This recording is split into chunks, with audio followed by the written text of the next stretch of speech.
Jina langu ni Elney Mbala, lakini wengi wanapenda kuniita mchungaji Mbala. Wenangu wenyewe huwa wanapenda kuniita Pastor Mbala. Kwa yote hayo ni majina ambayo yananitambulisha mimi, na kwa neema ya Kristo nimeweza kupokea neema hii ya kuwa mchungaji msimamizi wa huduma ya wana kuanzia mwaka 0 mpaka miaka 14 ndani ya taifa la Bwana Pete ya Muhuri International Ministries. Kwangu kwa kifupi tu, sidili na mtoto ambaye amezaliwa, hata huyo ambaye upo naye tumboni ambaye bado hajatoka katika damu na nyama huku duniani kuanza kuona anga lina nini, hewa ina nini, basi kimleta kwetu tunaweza kujulisha nini Mungu ameweka ndani yake na tunaweza kushughulika naye. Basi kama ni madaktari bingwa wa hao wana kuanzia mwaka 0 mpaka miaka 14, basi tuko hapa katika huduma ya wana hii ya taifa la Bwana la Pete ya Muhuri.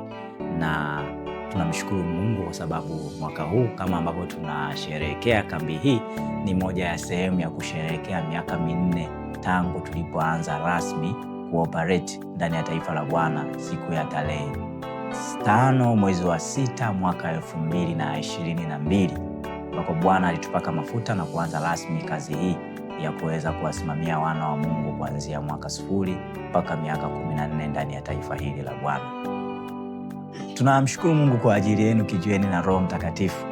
Tumepata raha sana kuona kwamba tumeweza kutembelewa na taasisi kubwa na muhimu ambayo imeweza kuona uthamani wa nini tunachokifanya katika mwaka huu.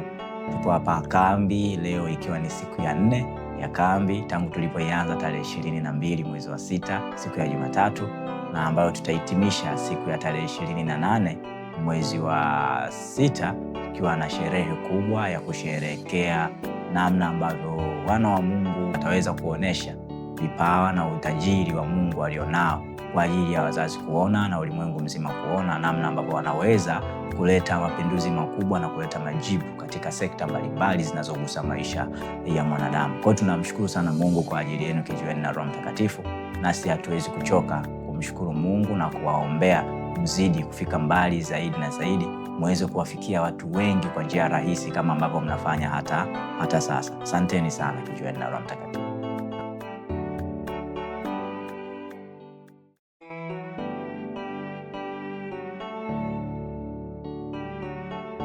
Kama tulivyokuwa tumetangulia, hii ni kambi, tupo kambi siku ya 4 sasa, usisahau hilo. Na kabla sijaweza kuelezea kwa nini kambi, nafikiri uwezi ukaacha historia. Hilo ni jambo la msingi sana. Siwezi kukujibu kitu hiki ni kitu gani na kwa nini kinafanyika kabla sijakupa historia, kwa sababu historia ndio ambayo imebeba mambo yote. Historia ndio maisha ya jambo lolote ambalo unaliona. Jambo lolote unaloliona sasa hivi, unaloliona linaishi sasa hivi, linafanya vizuri sasa hivi, na lenyewe lina historia yake. Na ukifahamu hiyo historia, ndio utafahamu kwa ukubwa na upana zaidi jambo hilo ni jambo gani, lina makusudi gani, na kwa nini lipo hapa hata siku ya leo.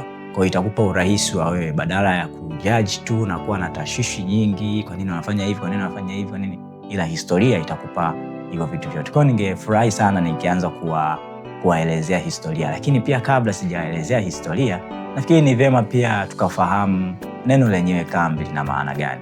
Neno lenyewe kambi lina maana gani?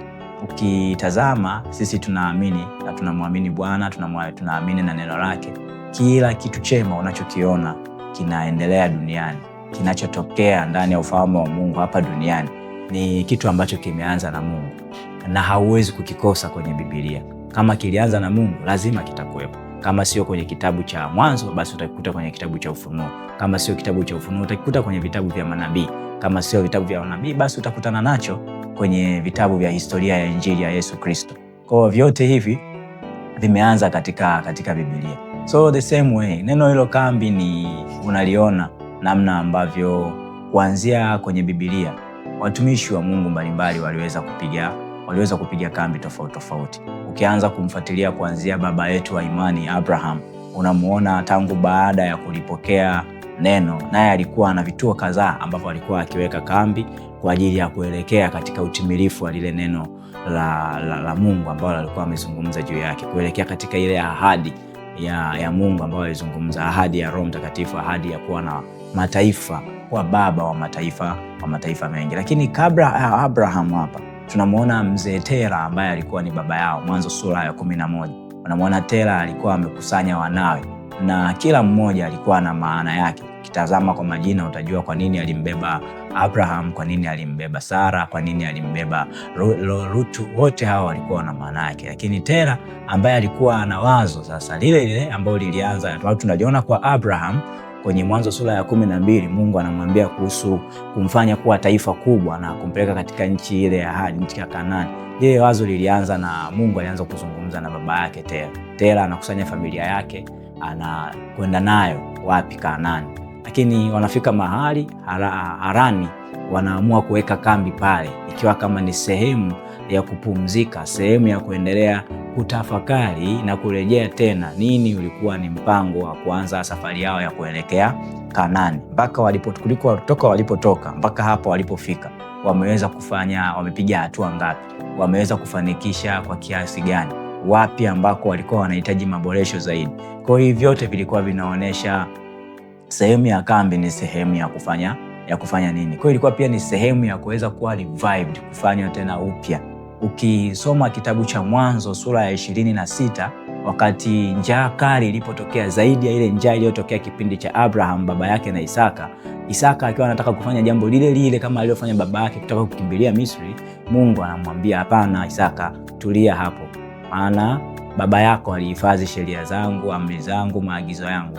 Kaa chini, hebu tafakari, hebu nenda kakae Gerari. Sasa ukiangalia neno Gerari ni sehemu ambayo yenyewe pia inajaribu kufunua kambi au a lodging place, mahali ambako alikuwa. Ukisoma maana yake zaidi utakutana na moja ya maana yake inasema regurgitating the food. Ni kama tabia ile ya mbuzi au ruminant animals ambavyo wanafika na muda wa usiku wanaanza kutafuna tena vile vyakula ambavyo vilikuwa vimebaki katika midomo yao. Kwa ni kuitafuna tena. Kwa Mungu alimtaka Isaka akae chini, apitie tena nini ambacho Mungu alikuwa amezungumza na baba yake. Akae chini, aone vizuri, alielewe, atafune tena, aweze kuelewa ni nini hasa ambacho Mungu alikuwa amemwahidi baba yake. Kwa hilo neno ndivyo ambavyo angeweza kwenda mbele. Kwa kambi it is a training, kuelewa zaidi, ni sehemu ya kuwa trained, ni sehemu ya kuelewa zaidi, ni sehemu ya kujipanga zaidi kuelekea kule ambako unataka kufikia ahadi ya Mungu. Lakini pia ni sehemu ambayo you are being established more, unaimarishwa zaidi katika wazo ambalo Mungu amekupatia. Kwa kambi lenyewe maana hiyo ndio ambayo ilichukuliwa hata na jeshi. Leo hii tunaposema kambi za jeshi, ni mahali ambako wanajeshi wanakuwa trained for specific purpose, either for the purpose ya kwenda kufanya mission fulani ambayo ipo mbele yao, au mahali ambako wanajengwa unaimarishwa zaidi kuandaliwa kwa ajili ya jambo kubwa ambalo linaweza likatokea mbele yao. So it is not a place ya unyonge. Unapozungumzia kambi, sio mahali pa kwenda kulala tu, no. Sehemu moja ya maana, pamoja na kwamba ni mahali pa pumziko. Ili pumziko tunalifanyaje? Katika kuendelea kuimarishwa na kuelewa zaidi nini ambacho Mungu alikuwa anataka sisi tukifikie, ile ahadi ya Mungu, yale maono ambayo Mungu ameweka ndani yetu, kuweza kuyaelewa zaidi. Kwa hiyo unapokuja kambi au unaposema ninakwenda kambi, don't expect ninakwenda kulala, don't expect kwamba ninaenda kucheza tu, no.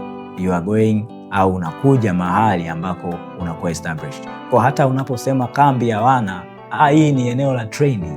Hii ni eneo la training katika vile vitu vyote ambavyo Mungu amewekeza ndani ya watoto wetu, Mungu ambavyo amewekeza ndani ya wana wetu. Basi hapa ni mahali ambako wanakuwa trained, hapa ni mahali ambako wanaimarishwa zaidi katika kuvielewa, sisi kuvielewa wasimamizi wao, lakini wao pia kuelewa zaidi nini Mungu ameweka ndani yao na kuweza kuviona vinaonekana. Sio tusubiri kesho tutakapofika kwenye ile eneo ndio vianze kuonekana. Tunaanza kuviona sasa, tunaanza kuviishi sasa katika eneo la kambi, ili tuweze kuja kuviishi duniani huko na kuweza kunufaisha ulimwengu mzima. Kwa hiyo ndio maana ya kambi.